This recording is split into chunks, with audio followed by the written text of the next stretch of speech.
সৃজনশীল পরীক্ষার কি নাম্বারে, গ নাম্বারে।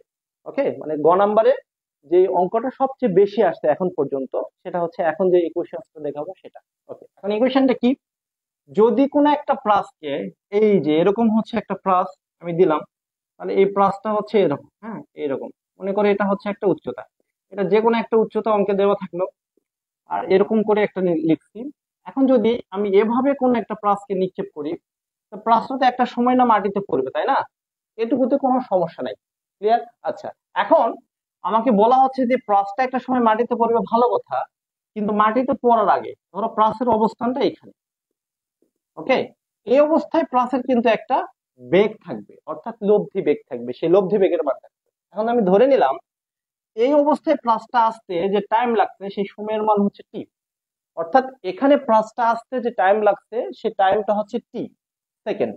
ওকে, টি সেকেন্ড, যে কোনো সেকেন্ড এটা হতে পারে, কোনো সমস্যা নাই, টি সেকেন্ডে প্লাসটা এখানে আসে। এই অবস্থায় আসার পর তার বেগটা কত, আর প্লাসটাকে যখন মারা হয়েছিল তখন কিন্তু প্লাসের একটা বেগ ছিল, এটার নাম হচ্ছে ভি নট।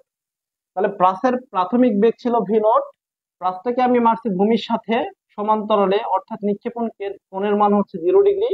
এই সময় পর প্লাসের বর্তমান অবস্থান হচ্ছে এখানে, আর এখানে থাকার কারণে প্লাসের একটা নতুন ভেলোসিটি ক্রিয়েট হবে, এটা হচ্ছে প্লাসের লব্ধি বেগ। এই সময় পর সেই লব্ধি বেগের মানটা আমরা বের করতে চাচ্ছি। এখন দেখো, এই লব্ধি বেগের কিন্তু একটা ভূমি রূপাংশ থাকবে, তার নাম হচ্ছে ভি ওয়াই, আর এইদিকে রূপাংশ থাকবে, তার নাম ভি এক্স। ওকে, আচ্ছা এটা কি দেখা যাচ্ছে, এটা কি বোঝা যাচ্ছে? আচ্ছা, লেখাগুলো মনে হয় বেশি ছোট ছোট হয়ে যাচ্ছে, হ্যাঁ আমি হিসাবের সুবিধার জন্য একটু বড় করে লিখে দিচ্ছি। এটা হচ্ছে ভি এক্স, আর এই উপাংশ যেটা সেটা হচ্ছে ভি ওয়াই। এখন আশা করি দেখা যাচ্ছে। এখন দেখো, এই ভি এক্স আর ভি ওয়াই এর মধ্যবর্তী যে কোণ আছে, এই কোণের মান হচ্ছে এখানে 90 ডিগ্রি। ওকে, আর এই দিকে যে ভেলোসিটি আসবে সেটা এই দুইটা মিলে যে লব্ধি বেগ হবে, সেটা হচ্ছে আমাদের সেই ভি, যেটা আমরা বের করতে চাই। এখন আমরা ভেক্টরে কি শিখছিলাম, লব্ধি বেগের মান বের করার সূত্র হচ্ছে root root V X square plus V Y square plus 2 V X V Y cos alpha. এটা হচ্ছে আমাদের ভেক্টরে, অর্থাৎ লব্ধির মান বের করার সূত্র। এখন দেখো, এখানে ভি ওয়াই এবং ভি এক্স, এটাকে যদি পি ধরো, এটাকে যদি কিউ ধরো, তাহলে কিন্তু ভেক্টরের সূত্রটা এখানে ঠিক আছে। আর এই দুই ভেক্টরের মধ্যবর্তী কোণ, ভেক্টর গুলা যেহেতু এখানে সমকোণে আছে পরপর দুইটা এক্সিস বরাবর, তার মানে এখানে কোণের মান কত, 90 ডিগ্রি।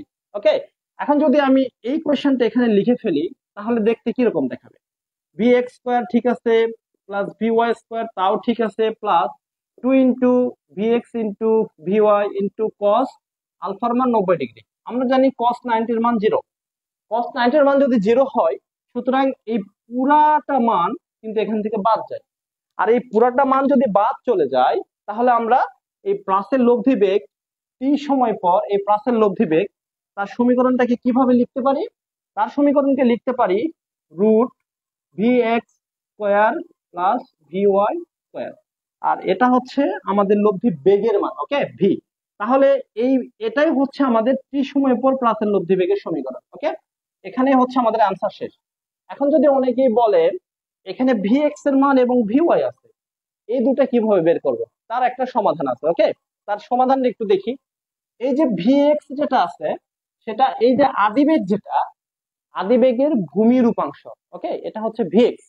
আর ভি ওয়াই যেটা আছে, সেটা ওই আদিবেগ যেটা আছে তার উলম্ব উপাংশ। ওকে, এটার নাম হচ্ছে ভি ওয়াই। এখন যদি হিসাব করা হয় ভি এক্স এর মান, তাহলে ভি এক্স বের করার সূত্র হচ্ছে V naught cos theta not, এটা ভি এক্স বের করার সূত্র। ওকে, এখন এই ভি নটের জায়গাতে প্রাথমিক যে বেগটা দেওয়া থাকবে, এবং এই যে থিটা নট যেটা, অর্থাৎ প্রাথমিক অনুভূমিক কোণ যেটা দেওয়া থাকবে, সেটা বসাই দিলে কিন্তু ভি এক্স এর মানটা পাওয়া যাবে, এখানে কোনো সমস্যা হচ্ছে না। আচ্ছা, এখন যদি আমি ভি ওয়াইটা বের করতে চাই, ভি ওয়াই বের করার সূত্র কি, ভি ওয়াই বের করার সূত্র V naught sine theta naught plus GT, অর্থাৎ V equal to U plus GT. একটা প্লাস যখন নিচের দিকে পড়ে তার ইকুয়েশন এটা।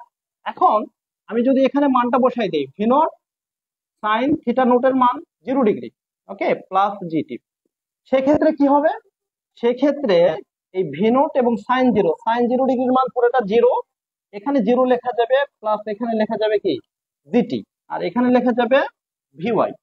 অর্থাৎ আমাদের এখানে ভিওয়াই এর মানটা ঠিক কি, V Y is equal to just G এবং টি।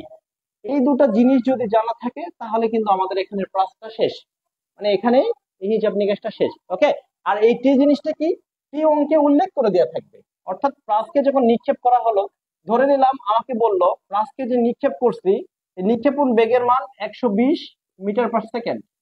হ্যাঁ, এটা অঙ্কে বলে দিচ্ছে।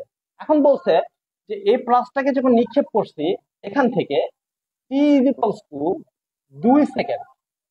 ওকে, 2 সেকেন্ড পর এই প্লাসের লব্ধি বেগ কত, অর্থাৎ ভির মানটা কত। এখানে বলছে 2 সেকেন্ড পর প্লাসের লব্ধি বেগ কত। সেখানে কিভাবে তুমি জিনিসটা বের করবা, সেখানে তোমাকে আগে এক্সট্রা করে ভিএক্স এর মানটা বের করতে হবে। কেন বের করতে হবে, কারণ মেন সমীকরণে আমার ভি আছে, ভি ওয়াই আছে। এই ভিএক্স আর ভিওয়াই বের করার জন্য V naught cos theta not দ্বারা ভিএক্স এর মান, আর এভাবে ভিওয়াই এর মান, এই দুটো ইকুয়েশন বের করে এখানে মান বসিয়ে দিলে আনসার হয়ে যাবে। ওকে, এখন যদি আমার অঙ্কে থাকে 2 সেকেন্ড পর প্লাসের লব্ধি বেগ কত, যেখানে প্লাসের ইনিশিয়াল অবস্থায় প্লাসকে 0 ডিগ্রি কোণে মারা হলো, তারপর প্লাসের একটা ভি আছে, অর্থাৎ 120 ডিগ্রি বেসে বেগে প্লাসটাকে মারা হলো, সেক্ষেত্রে হিসাবটা কেমন হবে। সেক্ষেত্রে হিসাবটা হচ্ছে, এখানে একটু হিসাব করি, জির মান 9.8 ইন্টু টির মান আমরা বলছিলাম 2 সেকেন্ড পর প্লাসকে মারা হলো, অর্থাৎ 2। তার মানে এখানে আমার আছে 19 দশমিক কত রে 6 মিটার পার সেকেন্ড। এটা প্লাসের উলম্ব বেগ। আর যদি প্লাসের অনুভূমিক বেগ বের করা হয় তাহলে এখানে অনুভূমিক বেগটা কত হবে, ভিএক্স এর মান। এই ভিএক্স এর মান বের করতে গেলে ভি নোটের যেটা মান আছে, ভি নোটের মান এখানে কত, ভি নোটের মান এখানে 120 metre per second into cos 0 degree.